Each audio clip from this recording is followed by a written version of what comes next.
자, 솔로몬 성전의 법궤 안치라 하는 이런 제목의 말씀을 듣고자 합니다. 솔로몬이 7년 만에 성전 건축을 완성하고 성전 앞에 야긴 보아스라고 하는 두 기둥을 왼쪽과 오른쪽에 세웠어요. 그리고 이어서 여기 역대하 4장에 나오는 내용인데 번제단, 노수로 되어진 번제단 성전 앞에 있어요. 가로 세로가 9m씩이에요. 높이는 4.5m예요. 상당히 높지 않아요. 9m 제단이면 얼마나 많은 제물을 올려놓고 비를 쏟으며 풀을 태울 수 있냐고요. 어마어마한 놋제단을 세우고 그곳에서 제물을 드리고 불사르면 하나님이 흠양하신다. 그 제물의 제사를 통하여 우리 인간이 하나님과 만나게 되어지고 하나님을 섬기는 곳이기도 하지요. 이 번제단, 성전의 기구 가운데 가장 중요한 기구들 가운데 하나였지요. 인간이 하나님과 교통하는 곳 아니겠어요? 그 다음 성전 기구는 바다 모양의 물통이에요. 물통인 바다 모양 둥그렇게 생겼는데 모세가 처음 만들었던 물두멍을 대신하는 기구였지요. 바다 물통은 이 성전에 가다가 보면 왼쪽이고 성전에서 보면 오른쪽 그 제단 앞 오른쪽에 거기에 있었는데 바다 물통은 지름이 가운데 4.5m, 높이가 2.25m, 둘레가 13.5m니 작은 수영장 규모고 자그만치 물이 한 44톤 정도 담을 수 있고 소 12마리가 각면에 3마리씩 사면에 딱 받치고 서 있어요. 제사장이 성소에 들어가기 전에 이 물통인 바다에서 몸을 씻었지요. 그 다음에 성전 기구는 이 물을 담는 대야 10개의 대야인데 제단 왼쪽에 5개, 제단 오른쪽에 5개를 비치해서 번제물을 씻는 데 사용했지요. 그 다음 성전 기구는 성소 안에 10개의 금촛대예요. 원래 성막에서는 1개였는데 이 성전에서는 왼쪽에 5개, 오른쪽에 5개, 10개의 금촛대를 배치했어요. 금촛대의 기능은 3가지가 있는데 어두운 곳을 밝히고 이 성소의 아름다움을 더하고 마지막 상징적인 기능은 촛대가 나무 모양을 하고 있어서 나무와 빛은 생명을 상징했지요. 그 다음 성전 기구는 10개의 금상과 금대접 100개인데 10개의 금상은 10개의 금촛대를 받치는 받침대 역할을 했다. 솔로몬 성전 건축의 총감독, 이 국제결혼한 사람 후라마비는 이 이외의 기구로 솥, 부삽, 고기갈고리, 작은 대접들, 진설병, 상들 만들고 마지막에 금제단을 만들었는데 이 금제단은 향을 피우는 제단으로 지성소 앞에 있었던 금분향단이라 이렇게 보기도 합니다. 또 오늘 본문에 보면 이 5절 봐봐요. 궤와 회막과 장막 안에 있는 모든 거룩한 기구를 메고 올라가서 법궤만 메고 올라간 게 아니에요. 여러분, 기브온에 있던 성막 안에 있던 기구들, 다윗의 시온성, 다윗성의 그 성막 안에 있던 그 법궤, 그 성막 안에서 사용하던 기구들 전부 다 법궤와 함께 메고 어디다가 갖다 놓았다? 성전 안에다가 안치했다. 오늘 본문은 솔로몬이 다윗성에서 하나님의 성전으로 법궤를 옮기면서 또 다음에 법궤와 함께 사용했던 모든 거룩한 기구들도 함께 제사장과 레위인들이 메고 옮기면서 법궤를 옮기다가 지성소에 안치하기 전에 거기서 이 5절 봐봐요. 셀 수 없는 양과 소로 하나님께 제사를 드리고, 그런 다음에 제사장들이 법궤를 이 꿰체에 맨 채 성소에서 지성소 안으로 들어가 이 지성소 위에 2개의 그룹이 날개를 펴고 이 9m로 쫙 이렇게 있는데 그 그룹들의 날개 아래에다가 이 법궤를 딱 안치하고, 법궤 뚜껑이 뭐예요? 속죄소예요. 그런데 이 꿰체는 이 9m거든요,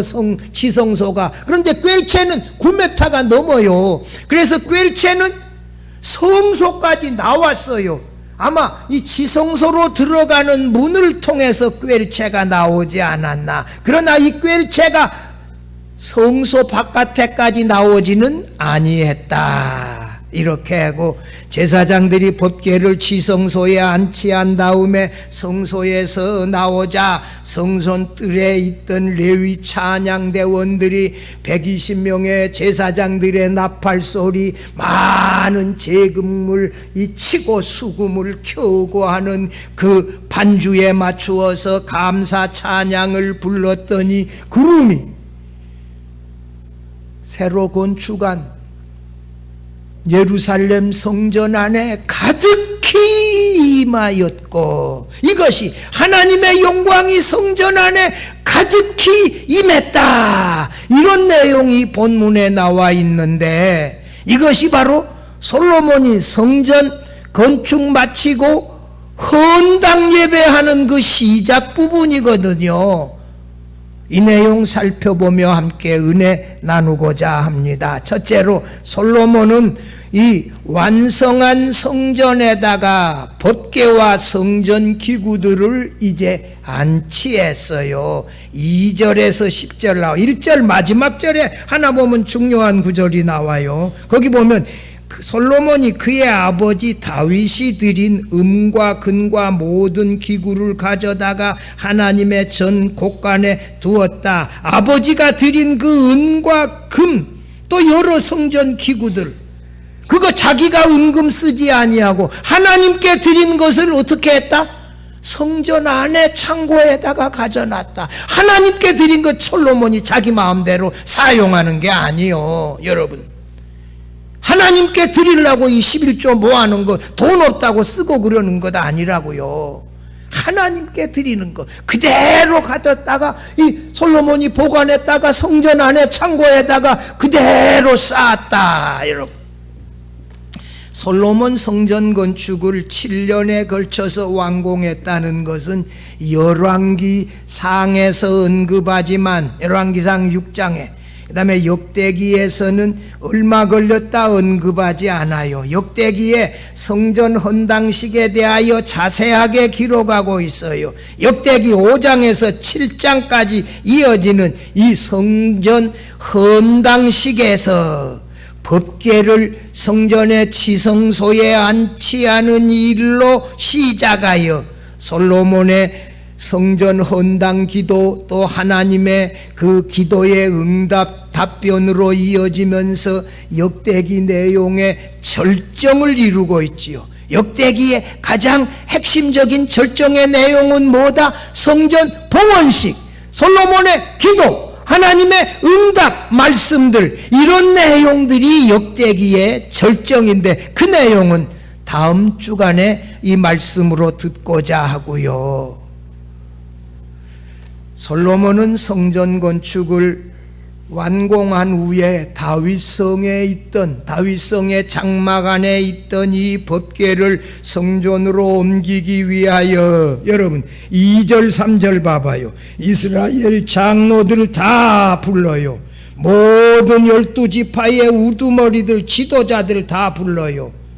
그리고 이스라엘 자손의 각 족장에, 각 자손의 족장들을 다 예루살렘으로 소집하여 7째 달, 이 7월에, 신앙 원력으로 7월은 일반 원력으로 하면 새해 첫 달인데, 이 7월 초하루는 신년식이고 10일은 속죄일이고 15일에서 21일은 이 초막절의 절기였지요. 이 최고로 의미 있는 최고로 큰 절기가 이 초막절인데, 이 초막절, 속죄일과 초막절이 들어있는 이 7월의 헌당식 했어요. 가장 큰 절기 이 초막절, 이스라엘 백성들이 출애굽 사건을 기념하고, 그래서 이 성전의 뜰에 초막을 짓고 자기 집안 지붕에 초막을 짓고 거기 일주일 동안 거주하며 광야 40년을 지켜주신 하나님의 은혜와 가나안 땅에 대한 약속 성취로 자신의 집에서 안식을 누리며 살게 하신 하나님께 감사하고 기념하는 절기였습니다. 여러분, 나를 좀 봐주시오. 이렇게 다른 데 보고 이랬으면 참 졸리기 딱 십상이요. 자, 나를 좀 봐주세요. 주무시지 말고. 모세는 초막절의 성전에서 언약을 새롭게 하고 2세들에게 하나님의 말씀을 읽어주라. 언제? 초막절에는 뭘 읽어주라? 하나님의 말씀을 읽어서 이 가르치고 언약을 새롭게 하라. 그래서 이때 성전 헌당식에 가장 적합한 달로 생각하고, 이 7월에 법궤를 다윗성의 장막에서 한 500m 정도 떨어져 있는 성전으로 옮겨서 이제 새로 건축한 성전이 하나님의 이름을 두시기에 가장 적합한 장소로 생각하고 헌당하기로 했는데, 만약 하나님이 받으시지 않는다면 이 일로 인하여 몇 사람 죽을 수도 있고, 이게 보통 두렵고 떨리는 일이 아니에요. 그래, 이 일을 지금 하고 있는 것이에요. 열왕기상 6장에서 즉위 4년 12월에 성전 건축을 시작하여 즉위 11년 8월 이 7년에 걸쳐서 완공했다. 그런데 오늘 3절에서 7월에 이 봉헌식 거행했다라고 하는 말은 8월에 성전 건축이 끝났는데 7월에 했다라고 하는 말은 11개월이 지나서 그 다음에 7월에 성전 헌당식을 한 것으로 학자들이 이 다수가 그렇게 봅니다. 성전 건축을 완공하고 나서 11개월이 지나면서 미완성된 것들을 다 완성하고 정리한 후에 7월 속죄일과 초막절 사이에 성전 봉헌식을 했다고 학자들은 봅니다. 솔로몬은 이스라엘 지도자들, 각 지파의 그 족장들 다 함께 모여가지고 의논해가지고 이 법궤와 성막 안에 있는 모독한 거룩한 기구들을 성전 안으로 안치하자. 그리고 봉헌 예식을 거행하자. 백성들도 다 좋다 이거요. 사무엘하 6장 2절 말씀 한번 봐봐요. 다윗이 일어나 자기와 함께 있는 모든 사람과 더불어 발레 유다로 가서 거기에서 하나님의 궤를 메어오려 하니, 거기서부터 같이 읽어봐요. 그 궤는 여호와의 이름으로 불리는 것이라. 법궤가 뭐다? 여호와의 이름으로 불리는 것이다. 법궤가 뭐라고요? 하나님의 이름으로 불리는 것이다. 성전을 하나님의 이름을 두신 곳이다. 이름은 그분의 존재를 말해요. 하나님의 이름으로 불리는 곳이다. 그런데 이게 법궤를 성막에서 성전으로 옮기는 일에 이 두 가지 긴장감이 있었어요. 첫 번째는 뭐냐? 이 법궤를 옮기는 일이 사고 없이 잘 그대로 안전하게 이루어질 것인가? 이것이 이제 문제예요. 과거에 이스라엘이 블레셋과의 전투에서 엘리 제사장의 두 아들 홈리와 비느하스가 법궤를 메고 블레셋과의 전투에 나갔다가 여러분 하나님을 경외하고 섬기며 하나님의 도움을 구하는 이런 신앙이 있어야 되는데 법궤만 나가면 승리할 걸로 믿는 이 마치 우상숭배와 같은 이런 미신적 생각을 가지고 법궤 메고 나갔다가 어떻게 해요? 그 전투에서 지고 홈리 비느하스 죽고 법궤는 블레셋에 빼앗기고 법궤가 빼앗기고 두 아들 죽었다는 소문 듣고 그때 엘리 제사장이 의자에 앉아있다가 뒤로 자빠져 목이 불어서 죽었는데 이건 퀴즈요. 그때 엘리 제사장의 연세가 몇 살이요? 엘리 제사장 할아버지 그때 연세 몇 살이요? 아침에 꿀을 잡수시고 오신 걸로 내가 알고 98세요. 오래 살았지요. 몇 살이요? 98세 엘리 제사장이 그 소식 듣고 죽었지 않아요. 뿐만 아니라 아비나답의 집에 법궤를 운반하다가 낙원의 타작마당에서 그 법궤 운반하는 책임자가 누구요? 아비나답의 아들 웃사인데 소들이 막 뛰니까 법궤 떨어질까 봐서 법궤 붙잡다가 누가 죽어요? 웃사가 즉사하고 죽지 않아요. 그런데 그래서 다윗이 이때 3만 명을 데리고 가서 아비나답의 집에서 예루살렘으로 법궤 메고 오려고 했는데 웃사가 죽자 놀래가지고 그 법궤를 그냥 누구 집에다가 오베데돔의 집에다가 내버려 두었어요. 3개월 동안 법궤가 오베데돔의 집에 있었더니 하나님이 그 법궤를 잘 관리한 오베데돔의 집에 복을 주셨다 이런 소문이 다윗에게 들리니까 드디어 다윗이 오베데돔의 집에 가서 법궤를 메고 시온성의 장막으로 모셔오려고 했어요. 이때 어떻게 했냐? 법궤를 메고 오면서 다윗이 얼마나 두렵고 떨었는지 6발 옮겨가다가 제사 지내 제물로. 그리고 다윗은 에봇을 입고 춤을 춰. 이렇게 찬양대 레위 자손 찬양대들은 찬양하고 다윗은 춤추며 6걸음 가서 멈추고 또 제사 지내고 또 가고 얼마나 두렵고 떨림이 있었겠어요. 이 다윗의 두렵고 떨림으로 법궤 옮기는 그 심정을 미갈은 알지 못하다가 이 다윗을 비난하가 아이가 하나도 없지 않아요. 다윗은 정말 두렵고 떨림으로 그 법궤를 메고 오며 찬양하며 영광 돌렸어요. 솔로몬이 지금 다윗성에서 법궤를 옮겨오면서 그런 심정이요.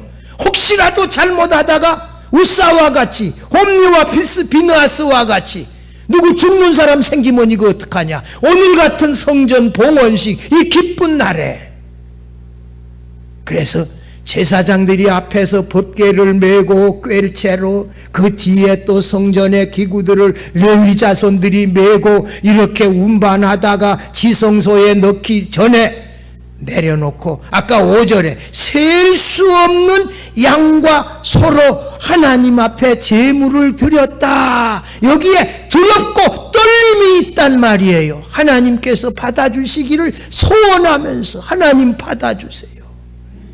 이런 이 간절함을 가지고 이렇게 제사를 드리고 그러고 난 다음에 법궤를 메고 어떻게 해요? 성소로 들어가서 다시 성소에서 지성소로 들어가서 두 그룹의 날개 아래다가 법궤를 딱 안치했어요. 법궤를 안치했는데 이 법궤 안에 뭐만 있었다? 법궤 안에 뭐가 있었다? 여기 10절 봐봐. 10절 같이 읽어봐. 궤 안에는 두 돌판 외에 아무것도 없으니 이스라엘 자손이 애굽에서 나온 후 여호와께서 그들과 언약을 세우실 때에 모세가 호렙에서 그 안에 넣은 것이라. 법궤 안에 뭐가 있었다? 법궤 안에는 십계명을 기록한 두 돌판, 모세가 시내산에서 하나님이 손으로 새겨주신 이 둘 돌판 외에는 아무것도 없었다. 왜 이렇게 역대기하 저자가 이런 사실을 분명하게 밝히고 있느냐? 질문이요. 아론의 쌍난 지팡이, 만나 담은 항아리가 법궤 안에 안치되어 있다 없다? 있다 없다? 아니 없다 그러잖아요. 본문에 두 법궤, 10계명을 기록한 두 돌판만 있고 그 안에 아론의 지팡이, 그 다음에 만나를 담은 항아리 없다. 그러면 질문이요. 아론의 지팡이와 만나를 담은 항아리를 법궤 안에 두었다는 기록이 있나요 없나요? 없어. 이 아론의 지팡이를 법궤 옆에 두었다. 옆에. 그 다음에 만나를 담은 항아리 여호와 앞에 두었다 그런 말이 있어요. 그것도 법궤 옆에 두었다는 거예요. 안에 두었다는 기록은 없어. 어디다가 두어? 법궤 옆에 두었어. 법궤 옆에 아론의 지팡이, 만나를 담은 항아리 거기다가 두었는데 이게 어디 가버렸냐 이거예요. 이 두 가지 물건이 어디에 가버렸냐? 여기 신학자들이 이 추정을 해서 답변을 해놨는데 제가 한번 설명해 볼게요. 광야에서 이스라엘 백성들이 이 에돔 족속의 지름길로 가나안한데 에돔의 그 왕과 사람들이 군사를 이끌고 와서 길을 딱 막으니까 이스라엘 백성들이 하나님과 모세를 원망하고 왜 지름길 놔두고 이렇게 돌아가냐고 원망하는데 불뱀이 나타나서 이들을 많이 물여서 죽였지 않아요. 그래서 하나님이 이 일로 인하여 노뱀을 긴 간지대에 매달아 가지고 놔둬라. 쳐다보는 사람마다 물려가지고 죽었던 사람이 다 살아났는데 시간이 지나자 사람들이 하나님은 경외하지 아니하고 노뱀을 마치 우상 숭배하듯이 숭배하는 이런 일이 나타났을 때 히스기야 왕이 그 노뱀을 어떻게 했다? 전부 부셔버렸어. 그래서 노조각으로 만들어버렸어. 왜? 하나님을 경외하는 신앙을 가지고 이것을 귀하게 여겨야 되는데 하나님은 섬기지 아니하고 마치 이 노뱀에 마치 뭐가 있는 것처럼 우상 숭배하듯이 이 분양하고 이렇게 하니까 히스기야 왕이 이 조각으로 내서 이게 없애버렸는데 이런 사실에 비추어서 아론의 쌍난 지팡이, 만나를 담은 항아리도 우상 신주단지 모시듯이 모시고 하나님은 섬기지 아니하고 우상 숭배하는 사람이 나타날 때 누군가 경건한 사람이 이 아론의 지팡이, 만나를 담은 항아리 없애버렸을 가능성이 있다. 이렇게 학자들이 주장해요. 가능성 있지요, 여러분. 여러분, 우리가 이게 말이요. 십자가가 좋다 보니까 이게 이 반지로 여기 하나, 목걸이로 하나, 또 여기에다가도 반지 또 뭐 십자가 이게 뭐 금으로 되어진 마크도 하나 달고 다니고. 여러분, 이런 것만 많이 달고 다니면 사고 안 나요? 운전할 때도 이 십자가를 하나 달아놓으면 사고 안. 여러분, 중요한 것은 뭐냐고요? 하나님의 아들이 죄 없이 나를 구원하시기 위하여 십자가에 달려 죽으시고 부활하셨다는 사실을 믿는 것이 믿음이라는 사실을 믿으시기를 바랍니다. 이런 거 우상 달고 다닌다고 하나님이 지켜주는 게 아니에요. 하나님을 믿고 의지하는 신앙이 있어야지요. 그래서 이게 중간에 우상숭배에 빠져버린 사람들을 위하여 이 누군가 경건한 지도자가 없애버렸을 가능성이 있다. 지금 새 성전 안에 솔로몬은 모세의 두 돌판이 담긴 법궤를 지성소에 안치했다. 이 말의 뜻은 뭐냐? 이스라엘 백성이 시내산에서 이 하나님과 맺은 이 언약, 말씀에 기초해서 이 말씀 너희들 지키겠느냐? 예, 우리가 그 하나님의 말씀대로 지키겠습니다. 모세가 백성들에게 피를 뿌리면서 너희는 제사장 나라가 되어졌다. 하나님의 언약 백성이 되어졌다. 말씀으로 말미암아 언약 백성 되어졌다는 사실을 강조하고 있어요. 십계명에 새겨진 두 돌판이 법궤 안에 있다는 것은 하나님의 말씀의 영원성, 중요성을 강조합니다. 세상의 모든 것이 다 지나가고 사라진다 해도 하나님의 말씀은 영원하다는 사실입니다. 할렐루야! 여러분, 우리가 하나님의 말씀을 듣고 배우고 설교하고 전파하는 일이 그 무엇보다도 중요하다는 사실을 믿으시기를 바랍니다. 이것이 중요한 거예요. 우리는 예수 그리스도께서 십자가에 피 흘려 죽으셨다는 성경 말씀을 믿음으로 의지함으로 새 언약의 백성이 되어 하나님 중심으로 섬기면서 의지하면서 살아가게 되어졌다는 사실입니다.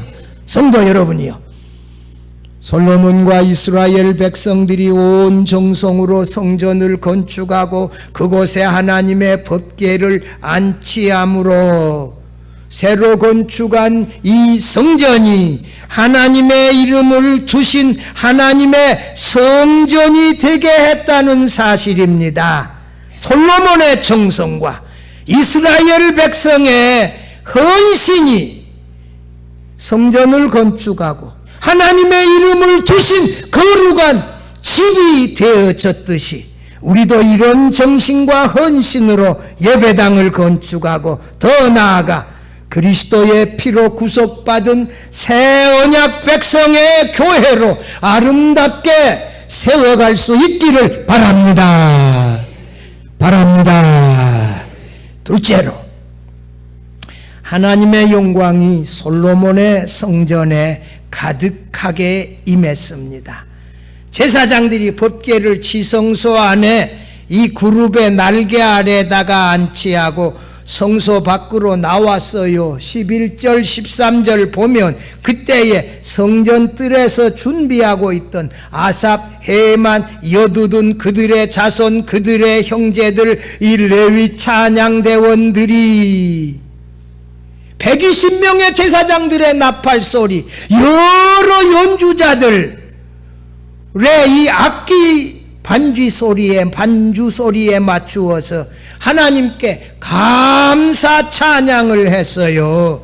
감사 찬양을 했는데 13절 마지막 부분에 봐봐요. 그 찬양의 가사의 내용은 뭐예요? 선하시도다. 그의 자비하심이 영원히 있도다. 자비하심은 인자하심이에요. 자비하심은 또 뭐예요? 그의 사랑이에요. 그의 사랑이, 인자하심이 영원히 있도다.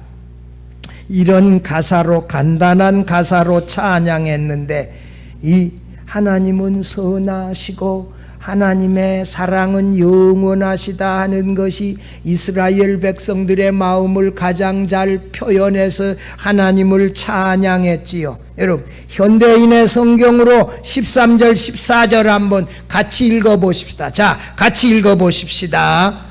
그들은 나팔을 불고 재금을 치며 그 밖에 다른 악기를 연주하면서 일제히 소리를 높여 여호와께 감사하며 이렇게 찬양하였다. 여호와는 선하시고 그의 사랑은 영원하다. 바로 그때 빛나는 구름이 여호와의 성전을 가득 채웠다. 그래서 제사장들은 그 영광의 광채 때문에 자기들의 직무를 계속 수행할 수가 없었다.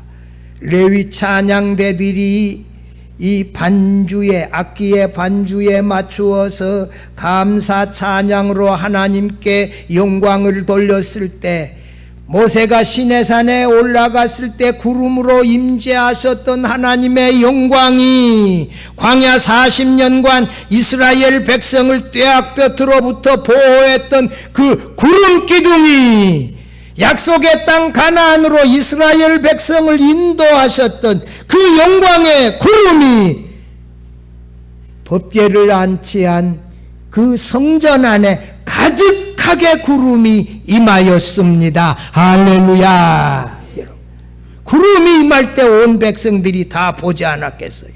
이것은 하나님의 영광을 상징하는 구름이 여호와의 성전 안에 얼마나 가득하게 임했는지, 성전에서 이 성소에서 일하는 제사장들이 너무 눈부셔서 그들의 일조차 할 수 없었다, 이렇게 본문은 기록하고 있습니다. 여러분, 시내산 위에 그 모세 위에 충만하게 임했던 그 구름이 말입니다, 솔로몬의 성전 안에 가득하게 충만하게 임하였던 것이지요.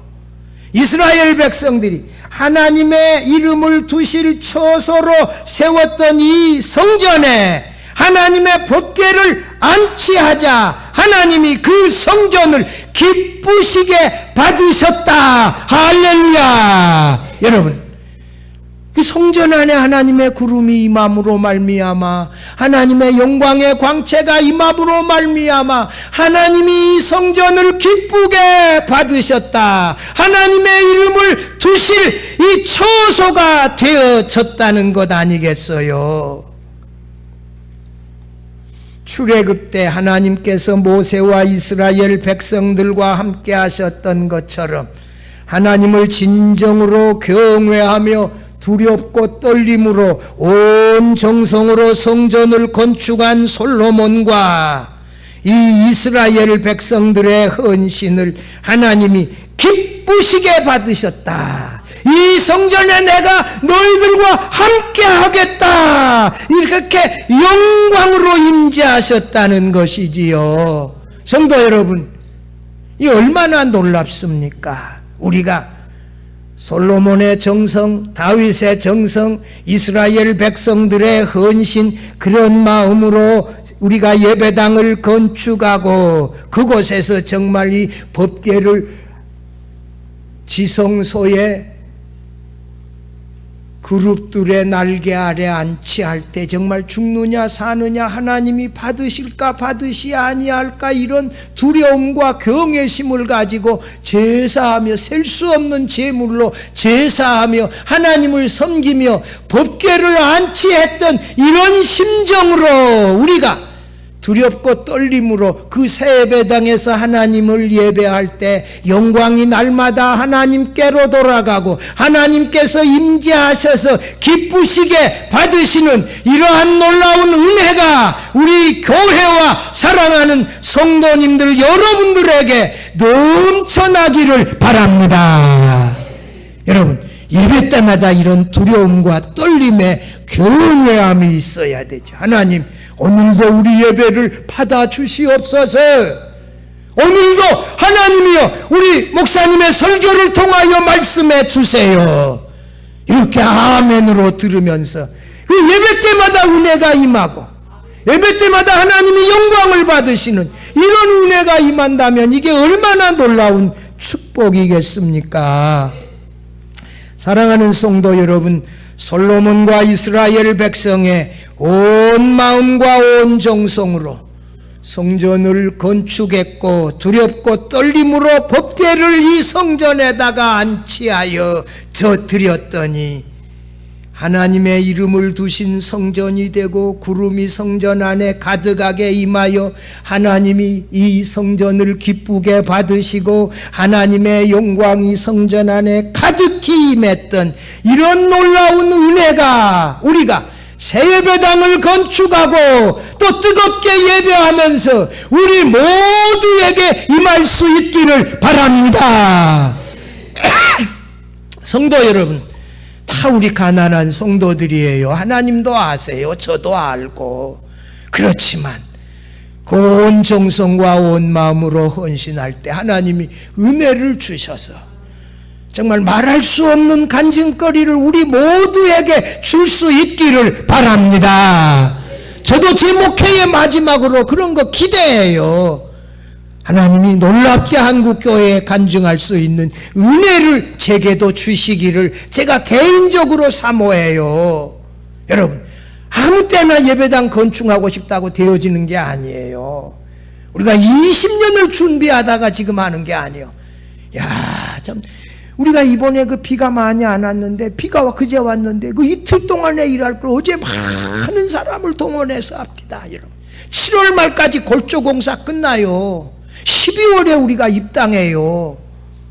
이런 그 공정을 딱 맞춰놓고 시간표를 이분들이 이게 체크해요. 그래서 만약 못했으면 그만큼 또 많은 사람들을 이 대사 그걸 또 끝내려고 하고 그런 것들이 보이더라고요. 참 감사해요. 여러분, 우리 생애에 그 다윗의 정성, 솔로몬의 온 마음, 또 백성들의 헌신, 그 법궤를 메고 오면서 두렵고 떨림으로 그렇게 제물을 드리고 거룩하게 예봇 입고 그렇게 갖다 바치고 나오고 온 레위 찬양들이 찬양하는 이 장면, 얼마나 이 감동스러운 장면입니까?